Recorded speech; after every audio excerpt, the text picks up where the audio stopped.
हुआ हर पल आने वाले कल का संकेत देता है। हम जो कुछ भी करें, हमारी नियति हमें हमारे निर्धारित परिणाम तक पहुंचा ही देती है। नियति ने नील वायु पुत्र को बना डाला युवराज से गुलाम, और फिर उस गुलाम को बना डाला इस युग के सबसे बड़े महायुद्ध का एक सर्वशक्तिमान योद्धा। लेकिन कैसे? ये कहानी है सुंदरनगर राज्य की, जिसे समझने के लिए हमें वक्त में थोड़ा पीछे जाना होगा। करीब 1200 साल पहले सप्त सिंधु के उत्तरी क्षेत्र पर सुंदरनगर का ही शासन था। सुख समृद्धि और ऐश्वर्य से भरपूर सुंदरनगर पर सबकी नजर थी। लेकिन वक्त बदलते देर नहीं लगती। नियति के चक्र से ना आम इंसान बच पाता है, ना राजा और ना ही कोई राज्य। अचानक राक्षसों की एक बड़ी फौज ने सुंदरनगर पर हमला कर दिया। वो लड़ाई इतनी भयानक थी कि पूरी धरती लाशों से ढक गई। राक्षसों ने सभी ताकतवर योद्धाओं को बेरहमी से मार डाला। कई प्रतिभाशाली युवाओं को तो वो जिंदा ही निकल गए। वो दृश्य इतना भयानक था कि उसके बारे में सोचकर ही किसी की भी रूह कांप जाए। I'm really sorry. अपनी तबाही का मंजर देखते हुए सुंदरनगर की उम्मीद तब जगी जब न जाने कहां से एक दिव्यात्मा प्रकट हुए। वो थे ऋषि भृगु।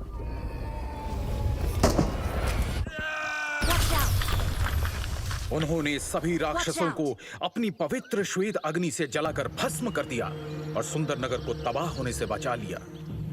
उसके बाद भृगु ऋषि ने राज परिवार के वर्तमान राजा को 2 दिव्य औषधीय गोलियां और जीवन के सूत्र नामक एक पुस्तक देते हुए कहा, हे राजन, इस पुस्तक में दिव्य शक्तियों के सूत्र है। इस पुस्तक की रहस्यमयी दिव्य शक्तियों को जागृत करने वाला व्यक्ति संपूर्ण मानव जाति का कल्याण करेगा। उनके द्वारा कहे गए ये शब्द बादलों में होती गर्जना की तरह पूरे क्षेत्र में गूंज उठे। तब से लेकर अब तक पीढ़ी दर पीढ़ी कई लोगों ने उस पुस्तक को पढ़ा, लेकिन कोई भी उसमें लिखे किसी भी तरह के दिव्य सूत्र को खोजने में सफल नहीं हुआ। वक्त बीतता गया। इंसान की लालसा, जलन और गद्दी की चाहत के चलते राज परिवार के बीच अनबन और राजनीति सुंदरनगर को पतन की ओर धकेलती चली गई। फिर कई सालों बाद वायुपुत्र परिवार के वंशज वीरेंद्र वायुपुत्र ने महाराज बनकर सुंदरनगर की बागडोर संभाली और अपनी निष्ठा और ईमानदारी के साथ उसे उत्थान की ओर ले चले। परंतु उनके धूर्त भाइयों को महाराज वीरेंद्र वायुपुत्र की तरक्की रास नहीं आ रही थी। महाराज वीरेंद्र के पराक्रम के सामने उनके सफेद भाई यजुवेंद्र और नागेंद्र दोनों फीके पड़ जाते थे। महाराज अपनी प्रजा का खूब ख्याल रखते थे। प्रजा भी उन्हें बेहद पसंद करती थी। महाराज सुंदरनगर की प्रतिष्ठा को वापस ऊंचाइयों पर ले जाने की हर मुमकिन कोशिश कर रहे थे। यहां तक कि पास के शक्तिशाली श्यामल साम्राज्य के सम्राट बिंदुसार भी महाराज वीरेंद्र से रिश्ता गहरा करने के लिए राजी हो गए थे, जिसके चलते उन्होंने अपने परिवार की किसी एक बेटी की शादी सुंदरनगर के युवराज से करने का वचन दिया था। लेकिन साथ ही महाराज वीरेंद्र के खिलाफ पनप रहा था एक षड्यंत्र।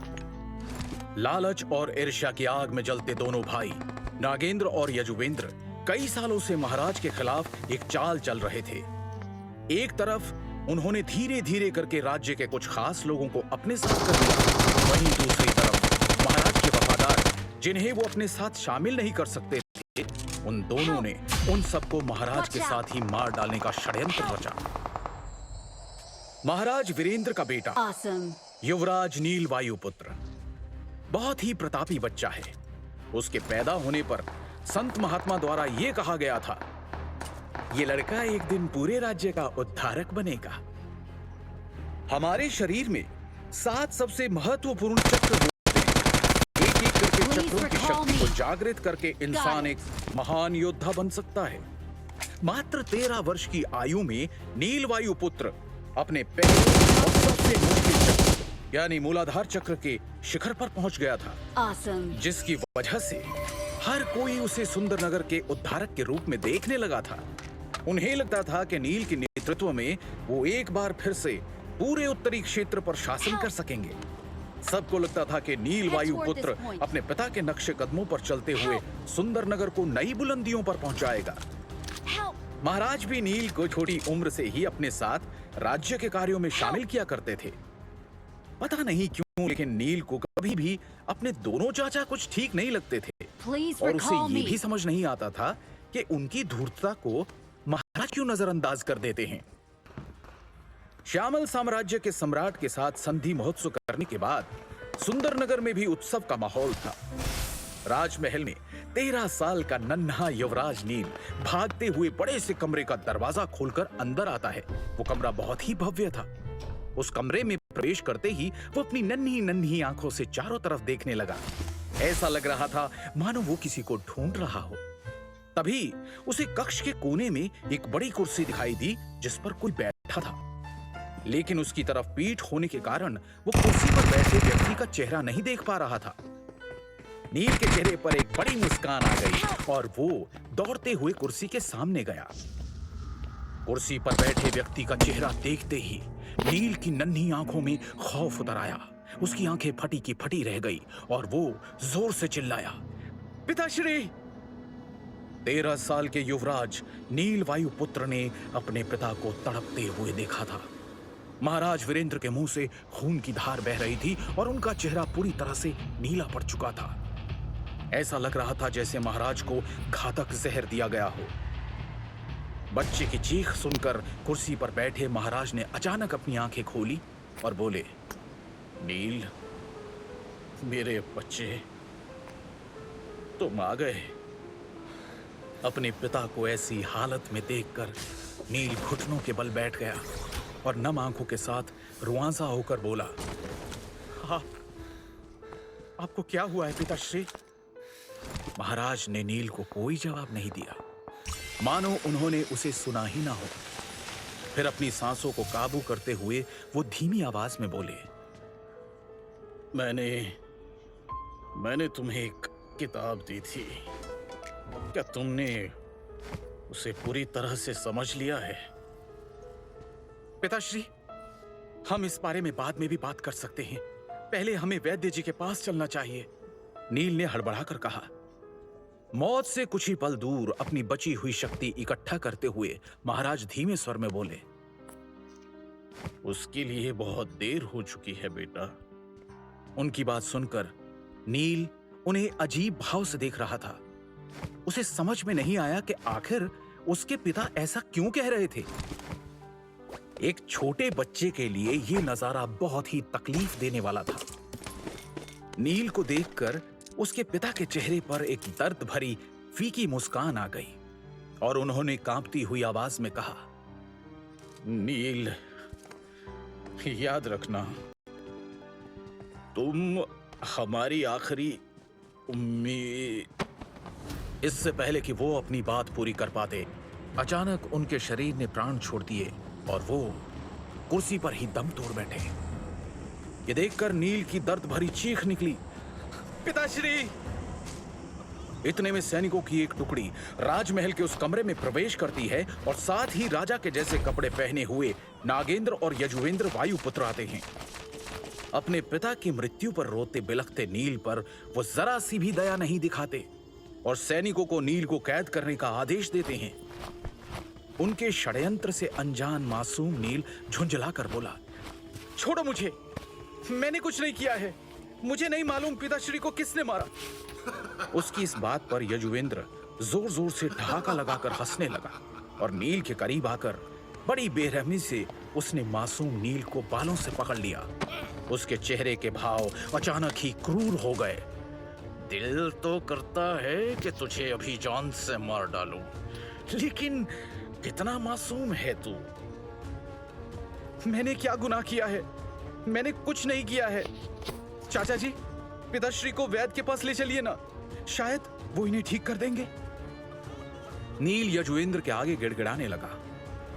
इस पर यजुवेंद्र ने नील के बालों पर अपनी पकड़ को कसते हुए एक जोरदार तमाचा उसके गाल पे जड़ दिया और क्रूरता भरे अंदाज में बोला, तेरा गुनाह ये है कि तू एक गद्दार का बेटा है। तेरा बाप तो मर चुका है, इसलिए अब उसके गुनाहों की सजा तू भुगतेगा।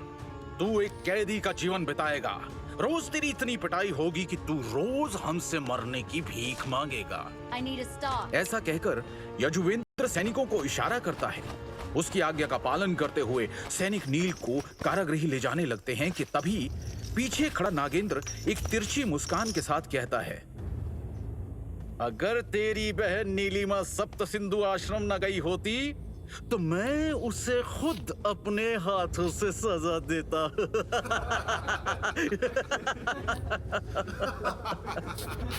उसकी ये बात सुनकर यजुवेंद्र और वहां मौजूद उनके खास आदमी जोर जोर से हंसने लगे। नील ने जब ये बात सुनी तो उसका खून खौल गया। एक झटके से नील ने सैनिकों से खुद को छुड़वाया और नागेंद्र को मारने के लिए उसकी ओर भागा। जैसे ही नील नागेंद्र के पास पहुंचा, नागेंद्र ने ज्यादा जोर लगाए बिना एक मुक्का नील के पेट पर दे मारा और एक ही मुक्के से उसने नील को धूल चटा दी। दर्द से बिलखता नील वहीं जमीन पर पड़ा रहा, जिसे देखकर वहां मौजूद सभी लोग एक बार फिर जोर जोर से हंसने लगे। एक छोटा सा बच्चा जिसने अपने पिता को अपनी आंखों के सामने तड़प तड़प कर मरते हुए देखा हो और फिर अपने ही चाचाओं से इतना बड़ा धोखा खाया हो, वो कैसे उभर पाएगा इतने दुख से और कैसे निकल पाएगा सुंदर नगर की कैद से, ऐसी कैद जो नर्क से भी बदतर है। कुछ सालों बाद नील वायुपुत्र को एक गुलाम का जीवन बिताते हुए 3 साल गुजर गए। ये 3 साल नील के लिए बेहद दर्दनाक थे, क्योंकि उसके चाचा और वर्तमान महाराज के आदेश के अनुसार नील को एक प्रशिक्षण सहायक बना दिया गया था।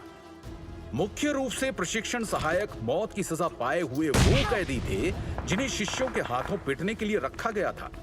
सभी शिष्य अपनी तकनीकों और शक्तियों का परीक्षण इन सहायकों पर ही करते थे, यहां तक कि उन्हें पलटवार करने की भी अनुमति नहीं थी। कैदियों की सुध लेने वाला कोई भी नहीं था। इनमें से कितने ही गुलाम हर साल मारे जाते थे या फिर अपंग हो जाते थे। जहां तक नील की बात है तो वो मौत की सजा पाने वाला कोई आम कैदी नहीं था।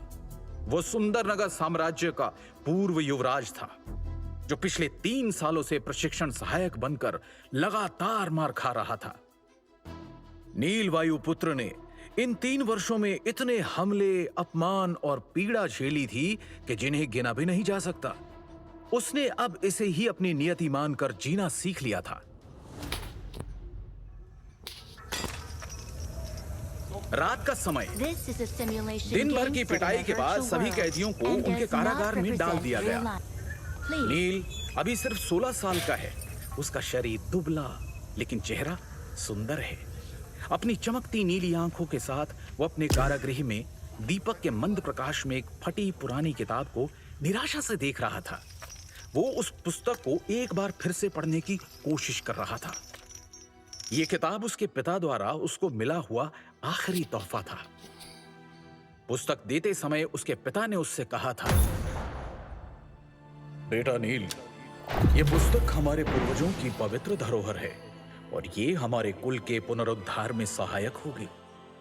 मुझे विश्वास है कि तुम ही हमारे कुल का उद्धार करोगे। याद रखना बेटा, मानवता ही परम धर्म होता है। अपने पिता के वो शब्द नील के कानों में गूंज गए। वो धीरे से फुसफुसाया, भृगु ऋषि की इस किताब को मैंने 10 बार पढ़ा है। इसके अंदर के सूत्र काफी अच्छे हैं, लेकिन मानवता ही परम धर्म है। मैं इस कथन से सहमत नहीं हो सकता।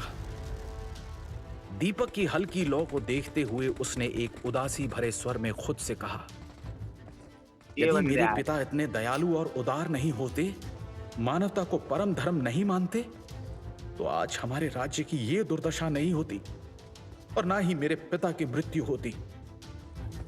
मैं अपने पिताश्री की मौत के जिम्मेदार हर इंसान को खोज निकालूंगा और खुद अपने हाथों से उन्हें नरक से भी भयानक यातना दूंगा।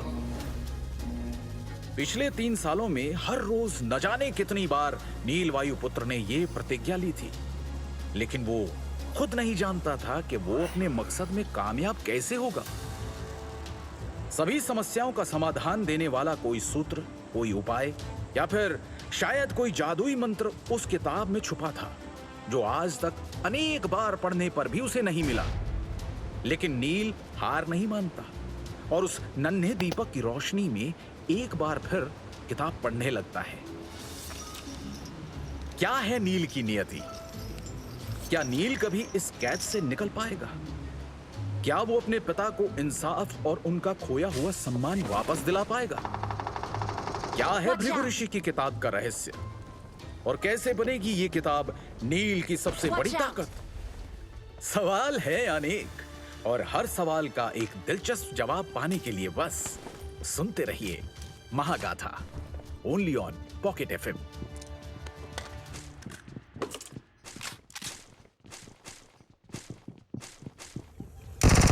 सुबह के वक्त आकाश में हल्का उजाला हो गया था, लेकिन सर्द सुबह की ठिठुरन अभी भी महसूस की जा सकती थी। झील के किनारे बने मंदिर से आती घंटियों की धीमी आवाज को सुना जा सकता था। नील की कोठरी का दरवाजा खुला और कुछ लोगों के कदमों की आवाज सुनाई दी।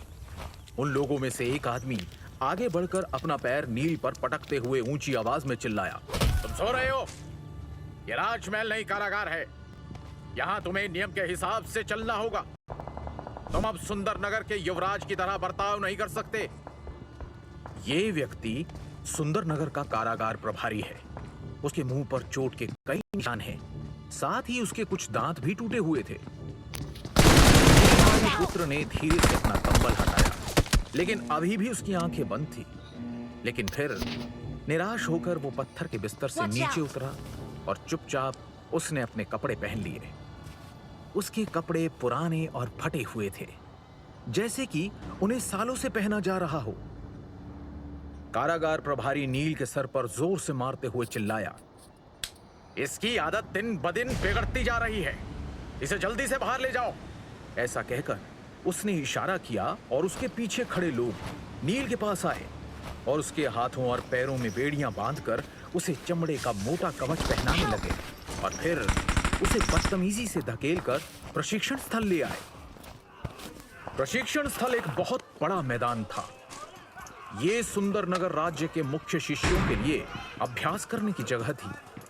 प्रवेश द्वार के दोनों तरफ सफेद संगमरमर से बने बड़े बड़े खंबे थे, जिनके ऊपर शेर की प्रतिमाएं बनी हुई थी।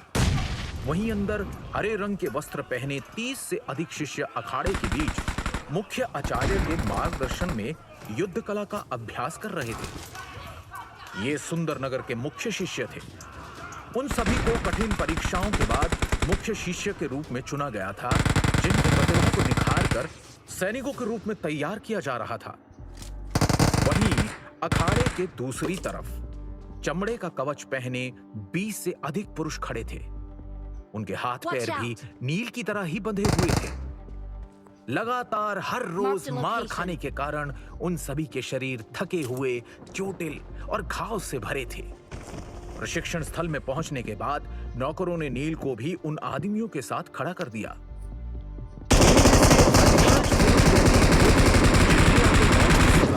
या फिर उम्र कैद की सजा सुनाई गई थी।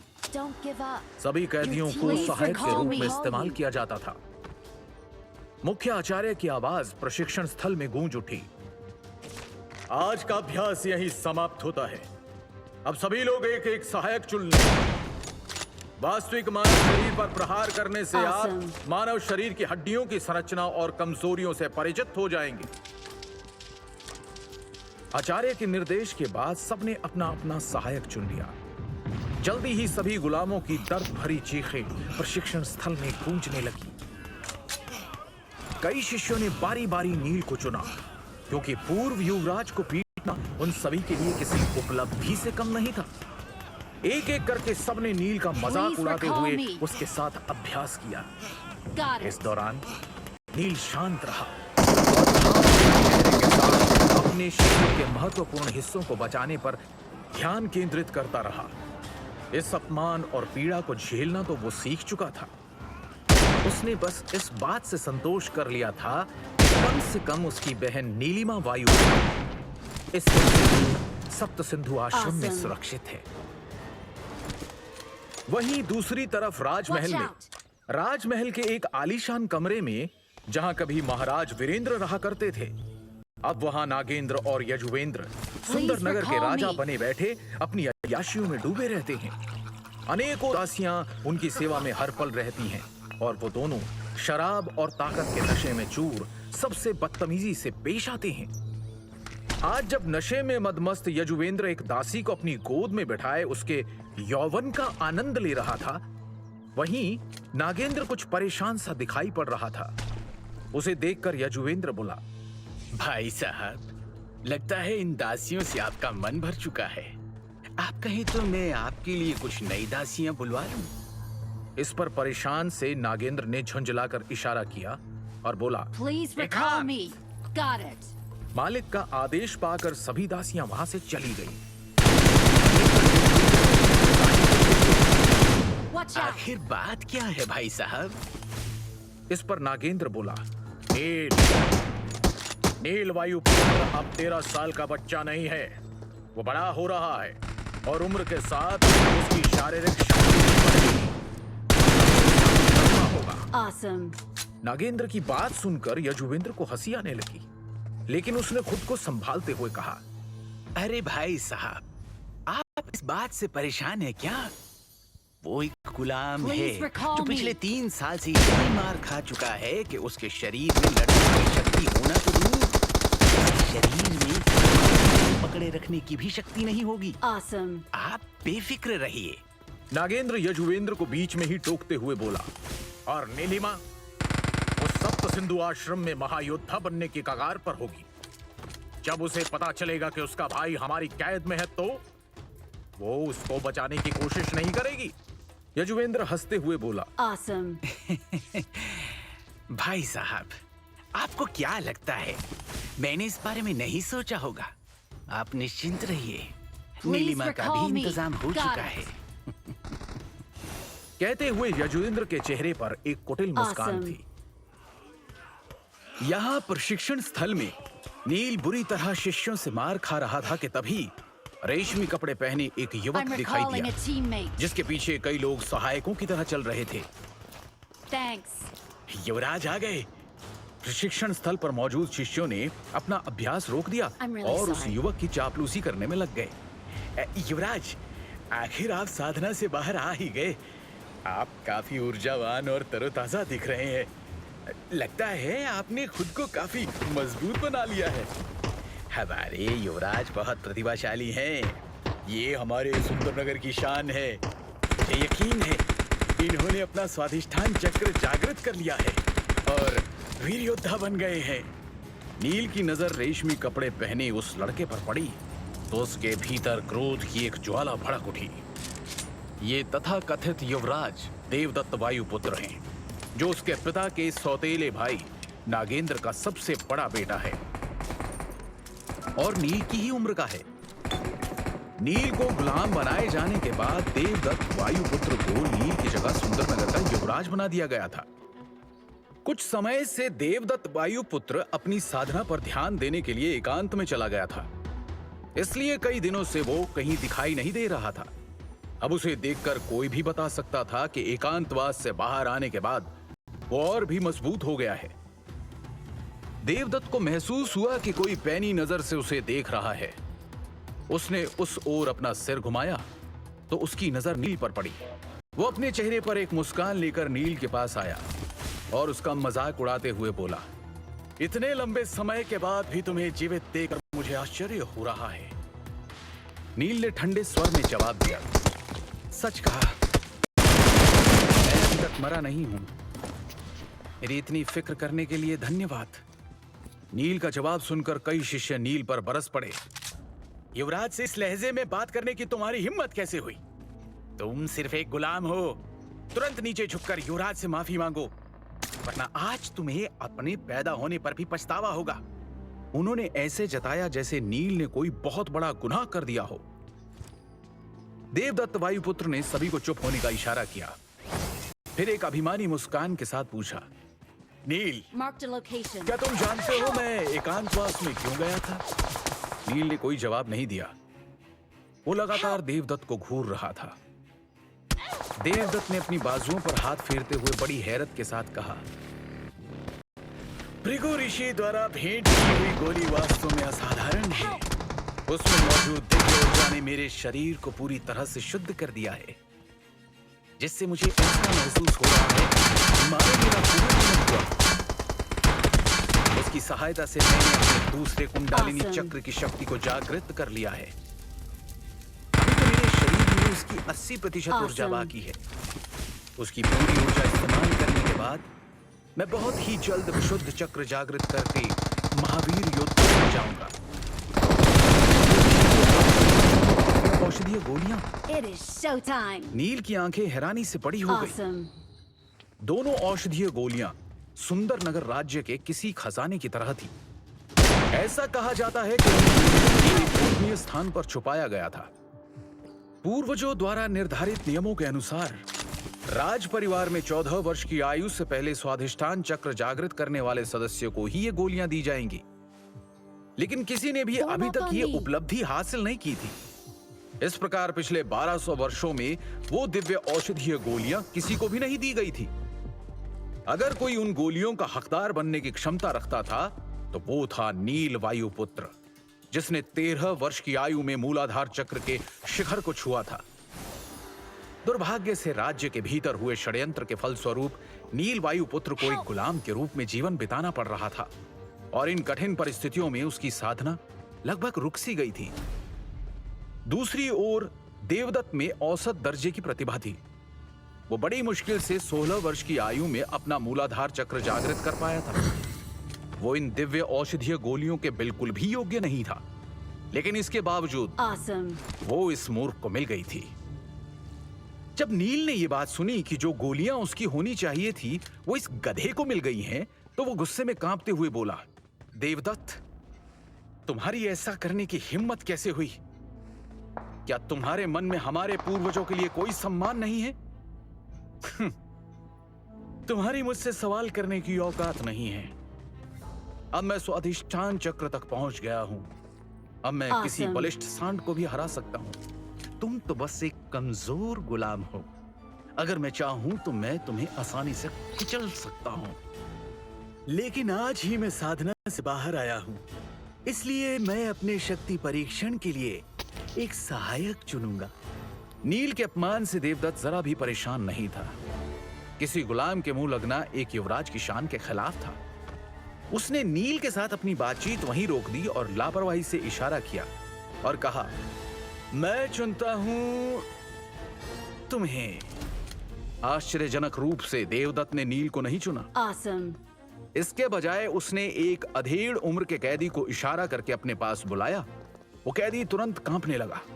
हालांकि उसने एक मोटा चमड़े का कवच पहना हुआ था जो हमले की शक्ति को काफी हद तक कम कर देता था, लेकिन स्वाधिष्ठान चक्र पर पहुंच चुके देवदत्त का सामना करने की सोच से ही उस गुलाम का दिल दहल उठा। देवदत्त ने गहरी सांस ली और अपनी मुट्ठी भींच ली। वो नंदी शस्त्र मुष्टिका थी जो सुंदरनगर की एक गुप्त तकनीक थी। देवदत्त अपनी वास्तविक शक्ति आजमाना चाहता था। उसके पूरे शरीर पर एक हल्की नीली रोशनी चमकने लगी। देवदत्त की भयानक आभा देखकर सहायक की आंखों में निराशा छा गई। वो जानता था कि इस मुक्के से उसकी मौत हो जाएगी। वो अपने घुटनों पर बैठकर रहम की भीख मांगने लगा। युवराज, कृपया मुझे बख्श दें। तभी एक विस्फोटक आवाज गूंज Awesome. उठी। देवदत्त ने सहायक की विनती We are पर number कोई ध्यान one. नहीं दिया और अपना मुक्का सीधे Victory उस कैदी के belongs सीने to पर us. दे मारा। एक जोर की आवाज के साथ उसका कवच फट गया और उसके टुकड़े टुकड़े हो गए। उसके सीने की सारी हड्डियां टूट गईं। उस मुक्के की शक्ति से उड़ते हुए वो सहायक सामने की दीवार से टकराया और निढाल होकर जमीन पर गिर गया। और इस तरह देवदत्त ने एक ही मुक्के से उस सहायक को मार डाला। वहां मौजूद सभी लोगों ने उसके तलवे चाटने का एक और दौर शुरू कर दिया। युवराज, आप तो बहुत ज्यादा शक्तिशाली हो गए हैं। पूरे सुंदरनगर में कोई भी आपका सामना करने के काबिल नहीं है। अब मुझे तो लगता है कि आसपास के 10 राज्यों में भी कोई युवराज के बराबर नहीं होगा। देवदत्त अपने मुक्के के परिणाम से संतुष्ट था।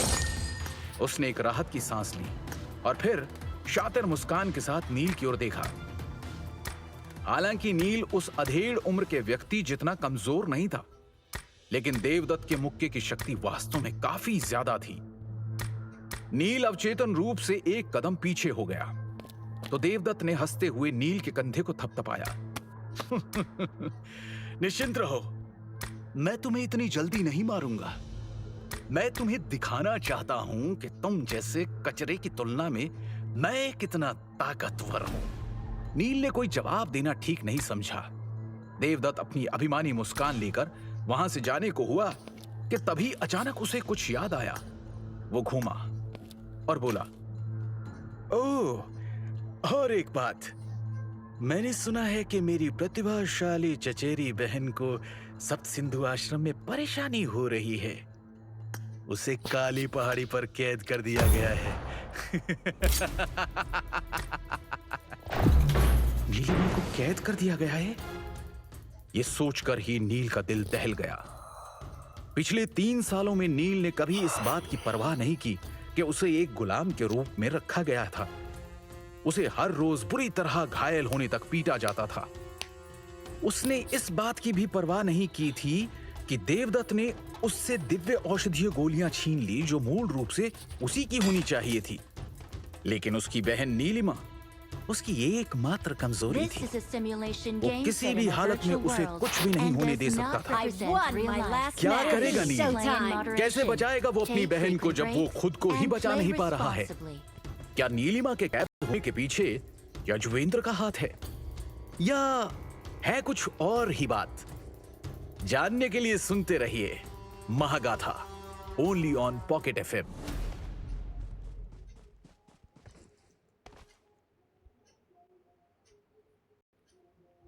नीलिमा वायुपुत्र सुंदरनगर की एकमात्र उम्मीद थी।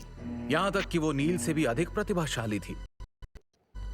जब वो सिर्फ 12 साल की थी तब उसकी अविश्वसनीय प्रतिभा को देखते हुए उसे सप्त सिंधु आश्रम में एक आंतरिक शिष्य के रूप में स्वीकार किया गया था। वो सुंदरनगर राज्य को छोड़कर सप्त सिंधु आश्रम चली गई और इस तरह वो पारिवारिक कलह से बच निकली। अगर वो कुछ दिन और यहाँ रुकती तो शायद उसके साथ भी जानवरों जैसा सलूक किया जाता। नीलिमा के जाने के कुछ दिनों बाद ही नील के पिता की हत्या कर दी गई थी और नील को गुलाम बना दिया गया था। इस वजह से पिछले 3 वर्षों से वो अपनी बहन की कोई खबर नहीं ले पाया। फिर भी वो ये सोचकर तसल्ली कर लेता था कि उसकी बहन आश्रम में सुरक्षित होगी। देवदत्त की बात सुनने के बाद अचानक उसे नीलिमा की चिंता होने लगी। दिन बीतते गए। वो नीलिमा की चिंता में इतना खो गया था कि जब शिष्य उस पर हमला करते थे तब वो बचाव भूल जाता था, जिसकी वजह से उसे काफी गहरी चोटें आई। रात में वो दर्द उसे किसी की आवाज सुनाई दी। ये तुम्हारी दवा है। बिरजू नाम के एक कारागार प्रभारी ने दवा की पुड़िया को लापरवाही से नीचे फेंक दिया और वापस जाने लगा। प्रशिक्षण सहायक कोई धातु के तो बने थे नहीं। यदि उनके घाव ठीक नहीं हुए तो वो कुछ दिन के बाद आंतरिक चोट से मर जाएंगे। इसलिए राज परिवार उन्हें ठीक होने के लिए दवा प्रदान करता है। हालांकि दवाओं के निम्न श्रेणी के होने के कारण उन्हें ज्यादा आराम नहीं मिलता। नील ने थके हुए हाथों से जब दवा की उस पुड़िया को खोला तो उसमें केवल एक ही गोली मौजूद थी। वो चिल्लाया, बिरजू, आज केवल एक ही गोली क्यों दी गई है? बिरजू ने अकड़कर जवाब दिया, ये एक आशीर्वाद है, इसलिए जो मिल रहा है उसे चुपचाप ले लो। इस पर नील ने बिरजू को घूर कर देखा और गुस्से में बोला, राज परिवार हर दिन उपचार की 3 गोलियां बांटता है, लेकिन इसमें केवल एक ही है। लगता है तुम भी अपनी जेब भरने लगे हो। सुंदरनगर में चोरी करना एक अपराध है। क्या तुम्हें मौत से डर नहीं लगता? बिरजू ने कठोर स्वर में जवाब दिया, बेशक मुझे डर लगता है, लेकिन मैं तुम जैसे तुच्छ गुलाम से नहीं डरता। क्या तुम विरोध करना चाहते हो? मैं इस रवैये को कभी बर्दाश्त नहीं कर सकता। नील पहले से ही अपनी बहन की सुरक्षा को लेकर परेशान था। उसने बिरजू को चमकदार आंखों से देखा। उसकी आंखों में एक तेज जानलेवा इच्छा छिपी हुई थी। नील के यूं घूरने से बिरजू एक पल के लिए डर गया, लेकिन फिर उसने आगे बढ़कर नील को उंगली दिखाते हुए कहा, तुम मुझे घूर क्यों रहे हो? क्या तुम मुझे मारना चाहते हो? नील ने तुरंत ही उसे धक्का दे दिया, जिससे बिरजू तुरंत जमीन पर गिर पड़ा। तुम केवल एक गुलाम हो। तुम्हारी हिम्मत कैसे हुई मुझ पर हमला करने की? बिरजू जमीन से उठने में सफल रहा, लेकिन घबराहट उसके चेहरे पर साफ देखी जा सकती थी। नील ने 2 कदम आगे बढ़ाए और अपनी उंगली चटकाते हुए ऊंची आवाज में बोला, तुम राज परिवार के सदस्य नहीं हो, फिर भी तुम इस तरह की घिनौनी हरकत कर रहे हो। क्या तुम्हें सच में लगता है कि मैं तुम्हें चोट पहुंचाने की हिम्मत नहीं करूंगा? नील की ये बात सुनकर बिरजू ने मन ही मन हिसाब लगाया कि इस वक्त अगर वो नील से लड़ता है और ये बात ऊपर तक चली जाती है तो उसकी चोरी भी सबके सामने आ जाएगी। नील की आंखों में लड़ मरने का जज्बा था, जिसे देखकर बिरजू वहां रुकने की हिम्मत नहीं कर सका। इसलिए वो कोठरी के लोहे के दरवाजे को बंद करके वहां से भाग गया। उसे यूं भागता देख नील ने उसका मजाक उड़ाते हुए तंज कस दिया। कमीने, कमीने ही इस तरह की नीच हरकत करते हैं। और फिर झुंझलाकर खुद से ही बोला, मैं सुंदरनगर की इस काल कोठरी में और नहीं रुक सकता। पर समस्या यह है कि मैंने अभी तक केवल मूलाधार चक्र ही जागृत किया है। इतनी सी शक्ति के साथ सब सिंधु आश्रम को तो भूल ही जाओ। मैं तो इस सुंदरनगर से बाहर भी नहीं जा सकता। इसी छटपटाहट में नील उस छोटे से कारागार में इधर से उधर चक्कर लगा रहा था। वो जल्द से जल्द इस दलदल से बाहर निकलना चाहता था, लेकिन वो यहां से बाहर निकलने का रास्ता खोज नहीं पा रहा था। झुंझलाहट में वो चीख कर बोला, मैं कमजोर हूं, मैं अभी भी बहुत कमजोर हूं, वरना मैं इस छोटे से कारागृह में नहीं फंसा होता। मुद्दा यह है कि मैं एक गुलाम हूं। इसका मतलब है कि मुझे हर दिन प्रशिक्षण सहायक बनना पड़ता है, और इस तरह से मुझे साधना करने का समय ही नहीं मिलता। अगर ऐसा ही चलता रहा तो देर सवेर मुझे पीट पीट कर मार दिया जाएगा। जितना वो इस बारे में सोचता उतना ही चिंतित हो जाता। उसने मेज पर अपनी दृष्टि डाली तो फटी पुरानी जीवन के सूत्र पुस्तक अभी भी वहीं पड़ी थी। उस पुस्तक को देखकर नील को पुरानी सभी बातें याद आ गई कि किस तरह उसे कभी एक उद्धारक के रूप में देखा जाता था, और कैसे वो अब एक गुलाम, एक कैदी की तरह यहां फंस चुका है। नियति के चक्र को समझना किसी के लिए भी मुश्किल होता है, खास तौर पर तब जब हम मुश्किल वक्त का सामना कर रहे होते हैं।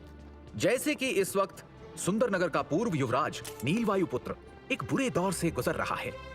इस वक्त वो सोच ही नहीं सकता कि ये कैदी का जीवन भी उसे उसकी मंजिल तक पहुंचाने का उसकी नियति का ही एक तरीका है।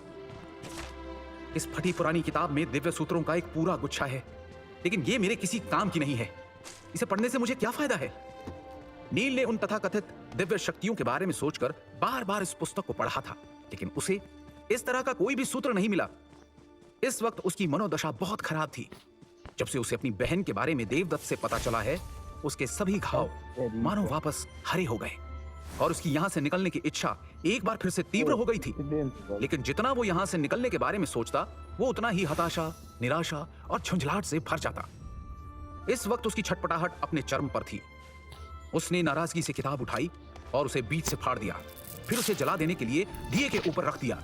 आग ने तुरंत अपना काम शुरू कर दिया, और देखते ही देखते वो किताब जलकर राख हो गई। किताब को जलते हुए देखकर नील को होश आया और उसे अपने किए पर पछतावा हुआ। उसने मन ही मन खुद को समझाया, नील, तुम एक किताब पर गुस्सा क्यों निकाल रहे हो? इस पुस्तक ने भला क्या गलत किया है? समस्या तुम्हारी खुद की कमजोरी है। तुम दूसरों की दया पर जी रहे हो, और बलि के बकरे की तरह तुम्हारा इस्तेमाल किया जाता है। किताब में आग बहुत तेजी से लगी थी। जब तक नील को होश आया, तब तक आग ने किताब को राख कर दिया था। व्याकुल होकर नील ने राख के ढेर की ओर देखा कि शायद किताब के कुछ हिस्से अभी सुरक्षित हों। अरे, ये क्या है? नील ने राख को साफ किया और एक सुनहरी वस्तु को उसमें से बाहर निकाला। उसने जो पाया वो एक स्वर्ण पत्र के जैसा था। जब मैंने इस पुस्तक को पढ़ा था तो मैंने इस स्वर्ण पत्र पर ध्यान नहीं दिया था। जरूर इसे किताब के अंदर छुपाया गया होगा, लेकिन आखिर कोई इसे किताब के अंदर क्यों छुपाएगा? मन ही मन ये सोचते हुए जब नील ने अपनी आंखें स्वर्ण पत्र पर केंद्रित की, तो उसकी आंखें अचानक चौड़ी हो गई। स्वर्ण पत्र पर बारीकी से कुछ अजीब से चिन्ह बनाए गए थे। नील ने बहुत कोशिश की, लेकिन वो एक भी चिन्ह को पहचान नहीं पाया। जैसे ही उसने उन चिन्हों पर अपना हाथ फेरा, स्वर्ण पत्र हजारों छोटे टुकड़ों में बिखर गए। प्रत्येक छोटे टुकड़े में एक विशेष प्रतीक था, जो किसी प्राचीन भाषा की तरह दिख रहा था। लेकिन तभी अचानक स्वर्ण पत्र के छोटे छोटे टुकड़े नील की त्वचा से चिपकने लगे। धीरे धीरे वो उसके चेहरे, आंखों, गर्दन, बाहों से होते हुए पैरों तक पूरे शरीर में फैल गए। कुछ ही देर में नील के शरीर का हर हिस्सा स्वर्ण पत्र के छोटे छोटे टुकड़ों से भरा हुआ था। आखिरी टुकड़ा सीधा नील के मस्तिष्क में जा लगा। उसे ऐसा महसूस हुआ जैसे किसी भारी हथौड़े से उसके ऊपर वार किया गया हो। उसका शरीर जोर जोर से कांपने लगा और उसके शरीर पर चिपकी सोने की परत तेजी से चमकने लगी। नील ने अचानक महसूस किया कि उसका शरीर किसी भट्टी की तरह गर्म होने लगा है। जब स्वर्ण पत्र का आखिरी टुकड़ा भी नील के मस्तिष्क में चला गया, तो उसके शरीर पर चिपके छोटे छोटे कण धीरे धीरे गायब हो गए। वो उसके शरीर के अंदर समा चुके थे। उसके मन में अचानक से कुछ स्मृतियां प्रकट हुई, ऐसी यादें जो उसकी अपनी नहीं थी। देवीय देह शोधन तकनीक, प्राचीनतम शोधन तकनीक। आत्मा ही आपका वास्तविक अस्तित्व है, इसलिए अपने भौतिक शरीर को शुद्ध करें और इसे हथियार के रूप में प्रयोग करें। आकाशवाणी की तरह उसके मन में गूंजे इन शब्दों को समझकर नील खुद से ही बोला, ये किस तरह की शोधन तकनीक है? Help! हालांकि वो कुछ शोधन तकनीकों के बारे में जानता था, लेकिन वो इस तरह की किसी भी तकनीक से अनजान था। Help! जिन तकनीकों की उसे जानकारी थी वो सब हथियार निर्माण करने के काम आती थी, न कि शरीर को साफ या शुद्ध करने के। शरीर को हथियार की तरह इस्तेमाल करना, Help! इसका मतलब क्या था? क्या ऐसा हो सकता है कि ये शोधन तकनीक किसी के शरीर को मजबूत बनाने के लिए I'm प्रयोग में लाई recalling a जाती है? teammate. नील खुद से ही विचार विमर्श कर रहा था, लेकिन तभी उसने महसूस Thanks. किया कि उसका शरीर गर्म होने लगा है, जैसे उसे तेज बुखार हो गया हो। गर्म धारा को महसूस करते हुए उसकी एक तीखी चीख निकली। आह! ऐसा कैसे हो सकता है? मेरा शरीर इतना गर्म क्यों हो रहा है? उसने सोचा, अगर ऐसा ही चलता रहा तो उसका पूरा शरीर जलकर राख बन जाएगा। और वो कोने में रखे पानी के टब के पास गया और बिना कुछ सोचे समझे उस टब में कूद गया। तुरंत ही पानी के टब से भाप उठने लगी। कुछ ही देर में उसके शरीर की गर्मी के कारण टब का सारा पानी उबलकर भाप बन गया और पूरा कारागृह धुएं से भर गया। पानी ने भी नील के शरीर के तापमान को कम नहीं किया, बल्कि तापमान और भी बढ़ता गया। जल्द ही उसकी त्वचा से लाल गर्म लोहे के टुकड़े की तरह गहरे लाल रंग का प्रकाश निकलने लगा।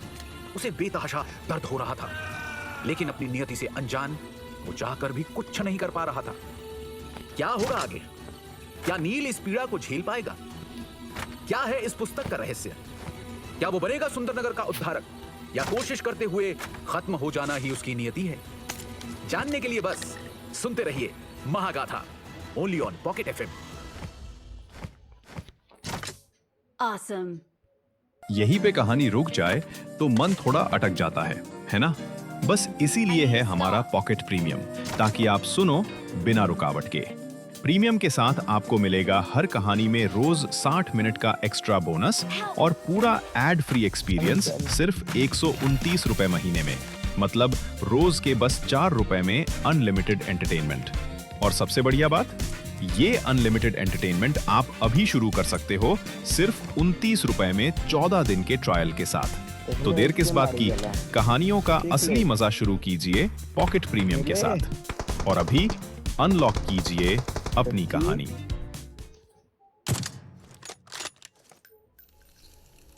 भृगु ऋषि द्वारा वरदान के रूप में दी गई जीवन के सूत्र नामक किताब को जब नील ने गुस्से में जला दिया तो उसकी राख में छुपे स्वर्ण पत्र नील के शरीर से जुड़ गए और उसका शरीर बहुत तेज असहनीय गर्मी महसूस करने लगा। उस तीव्र पीड़ा में भी नील इस प्रक्रिया को समझने की कोशिश कर रहा था। नील एक प्रतिभाशाली लड़का था और सुंदरनगर का युवराज भी रह चुका था। उसकी बुद्धि और अक्ल सामान्य से ज्यादा थी। उसने इस किताब को भी अनगिनत बार पढ़ा था, इसलिए इस प्रक्रिया को समझने की काबिलियत नील वायुपुत्र में जरूर थी। गर्मी से राहत पाने के लिए वो पानी के टब में बैठा था, लेकिन पानी ने नील के शरीर के तापमान को कम नहीं किया, बल्कि तापमान और भी बढ़ता गया। नील टब से बाहर निकला और जल्द ही उसकी त्वचा के रोम छिद्रों से लाल गर्म लोहे के टुकड़े की तरह गहरे लाल रंग का प्रकाश निकलने लगा। उसे बेतहाशा दर्द हो रहा था, लेकिन वो चाहकर भी कुछ नहीं कर पा रहा था। अंत में उसने इस दर्द के आगे घुटने टेक दिए और अंधेरी कोठरी में छाती के बल गिर गया। उसके मन में एक अविश्वसनीय परिवर्तन हो रहा था। अचानक उसके मन में एक विशाल हांडी प्रकट हुई। वो पूरी तरह से काली थी, जिस पर नीले रंग से नवनाग हांडी लिखा हुआ था। हांडी की दीवारों के चारों ओर नागों की 8 मूर्तियां बनी हुई थी। प्रत्येक दिव्य नाग की मूर्ति अलग रंग की थी, लाल, काली, सफेद, नीली इत्यादि। वो दिव्य नाग ज्वलंत और सजीव दिख रहे थे। हर दिव्य नाग के कई फन थे, किसी के 5, किसी के 9। जहां 8 दिव्य नागों की आंखें बंद थी और उनकी पूंछ नीचे की तरफ थी, वहीं पर 9वां नीले रंग का दिव्य नाग लेटा हुआ था। उसके 7 फन थे, लेकिन बाकियों से अलग उसकी आंखें खुली हुई थी और ये सजीव नजर आ रहा था। ऐसा लगता है कि नीले दिव्य नाग की आंखें लाखों वर्षों से ऐसी ही हैं। उन आंखों को देखकर नील को किसी महान शक्ति का आभास हो रहा था। दिव्य नाग की गहरी टकटकी से नील की आत्मा कांपने लगी। उसके शरीर पर जल्द ही बहुत सी दरारें दिखाई देने लगी और ऐसा लगा जैसे कि वो अनंत गहराई में गिरने वाला है। तभी उस नीले दिव्य नाग के मुंह से एक फुफकार सुनाई दी और वो विशाल हांडी घूमने लगी। हांडी के अंदर से अजीब सी आग की लपटें निकलने लगी। वो आग की लपटें शुद्ध सफेद रंग की थी। उन्हें देखकर एक पवित्रता का आभास हो रहा था। क्या इस संसार में वास्तव में इस रंग की ज्वाला मौजूद थी? वो अग्नि ऐसी थी कि एक तरफ तो वो पवित्र शांति का आभास देती है, वहीं दूसरी तरफ वो इस संसार की हर वस्तु को जला सकती है। क्या ये पवित्र श्वेत अग्नि है? नील के पास आश्चर्यचकित होने का समय नहीं था, क्योंकि चारों ओर से सफेद लपटों में घिरी विशाल हांडी उसकी आत्मा की ओर बढ़ रही थी। कोई सामान्य व्यक्ति अपनी आत्मा के जलने का दर्द नहीं सह सकता है। हालांकि नील इस समय अपनी आत्मिक अवस्था यानी आत्मा के रूप में था, इसलिए वो चाहकर भी बेहोश नहीं हो सकता था। वो केवल अपने दांत पीसकर उस दर्द को बर्दाश्त कर सकता था। मुझे मर जाने दो। इस समय वो इस भयानक दर्द से खुद को मुक्त करने के लिए मरना चाहता था। हालांकि मृत्यु एक ऐसी इच्छा थी जो चाहकर भी पूरी नहीं हो सकती थी, क्योंकि इस वक्त वो एक आत्मा के रूप में था। उसकी आत्मा इस प्रक्रिया का सामना नहीं कर पाई और जल्द ही टूटकर विनाश के कगार पर पहुंच गई। और तभी हांडी में से 7 रंगों वाली एक दिव्य किरण चमकी। उस दिव्य किरण ने नील वायुपुत्र की आत्मा को तुरंत ठीक कर दिया। मानो नील के अंदर फिर से लड़ने की हिम्मत आ गई। उसने गहरी सांस ली और उस सांस के साथ घुली प्राण वायु ने नील के रोम रोम को शक्ति से भर दिया। नील वायुपुत्र ने एक ताकतवर गर्जना के साथ इस प्रक्रिया की सराहना की। कारागृह उसकी ललकार से गूंज उठा, लेकिन उसे सुनने के लिए वहां कोई नहीं था। उस कोठरी के अंधियारे में नील रोशनी को प्राप्त कर चुका था। जलाना, तोड़ना, मरम्मत करना, फिर जलाना, फिर से तोड़ना और फिर मरम्मत करना, ये प्रक्रिया बार बार दोहराई गई। जीवन और मृत्यु के चक्र को लंबे समय तक दोहराया गया। दर्द के कारण नील का मरने की प्रार्थना करना, फिर हांडी से निकलकर श्वेत अग्नि का उसे ठीक करना, नील की आत्मा और शरीर पर गर्म धारा के साथ शक्ति का बहना। नील को तो ऐसा लगा मानो अनंत काल तक ये प्रक्रिया चलती रहेगी। और फिर कुछ समय बाद ये प्रक्रिया रुक गई।